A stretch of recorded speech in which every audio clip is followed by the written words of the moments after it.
தேர்தல் நடைபெறவிருக்கும் நிலையில் 16 இடங்களில் பெண்கள் மட்டுமே பணியாற்றக்கூடிய வாக்குச்சாவடிகள் அமைக்கப்பட்டுள்ளன. விவரங்களை தருகிறார் ரகுவரன். முழுமையான விவரங்கள்.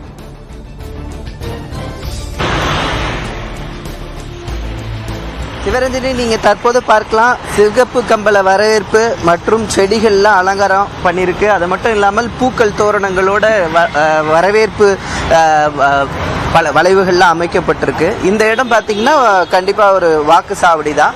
ஏன்னா பெண்கள் மட்டுமே பணியாற்றக்கூடிய, முழுமையாக பெண்கள் மட்டும் பணியாற்றக்கூடிய வகையில் அமைக்கப்பட்டிருக்கக்கூடிய ஒரு பிங்க் கலர் போட்ட பிங்க் பூத் அப்படின்னு தான் இதை அறிவிச்சிருக்கிறாங்க. குறிப்பாக பார்த்தீங்கன்னா நாடு முழுவதும் இருக்கக்கூடிய நாடாளுமன்ற தொகுதிகளில் எந்தெந்த ஒவ்வொரு சட்டமன்ற தொகுதிக்கும் ஒரு பிங்க் பூத் அமைக்கணும் அப்படின்னு சொல்லிட்டு தேர்தல் ஆணையத்தினுடைய விதி இருக்கு. அதன் அடிப்படையில் பார்த்தீங்கன்னா பெண்கள் மற்றும் பணியாற்றக்கூடிய வகையில் இந்த பூத்தானது அமைக்கப்பட்டிருக்கிறது. குறிப்பாக இங்கு பணியாற்றக்கூடிய அனைவரும் மகளிர் தான் இருப்பாங்க, 5 பணியாளர்கள். அது மட்டும் இல்லாமல் இங்கே காவல்துறையை சார்ந்த அதிகாரியுமே பெண்களாக தான் இருப்பாங்க. அது மட்டும் இல்லாமல் இதற்கான ஏற்பாடு, வாக்காளர்களுக்கான ஏற்பாடு, அவர்கள் அமர்வதற்கான சீட்டிங் போன்ற அனைத்துமே இங்கே ஏற்பாடு செய்யப்பட்டிருக்கு. அது மட்டும் இல்லாமல் இங்கே பணியாற்றக்கூடிய மக்கள் தொடர்பு அதிகாரி கூட மகளிர் சார்ந்தவங்கள தான் இருப்பாங்க.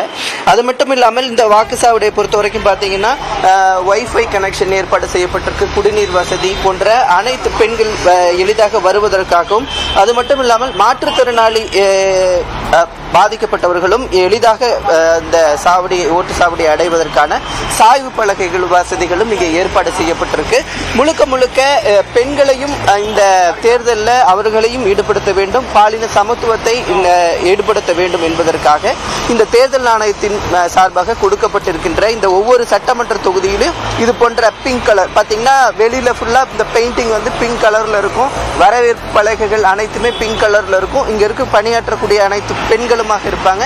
பாதுகாப்பு பணியில் இருக்கிறவங்களும் பெண்களா இருப்பாங்க. அதனால பெண்கள் மத்தியில் ஒரு விழிப்புணர்வை ஏற்படுத்தி இந்த ஓட்டு சதவீதத்தை அதிகப்படுத்துவதற்காக பல்வேறு நடவடிக்கைகள் எடுக்கப்பட்டு வருது. அந்த நடவடிக்கையில இதுவும் ஒரு பகுதியாக பார்க்கப்படுகிறது. சிவரஞ்சனி, விவரங்களை வழங்கியமைக்கு நன்றி ரகுவரன்.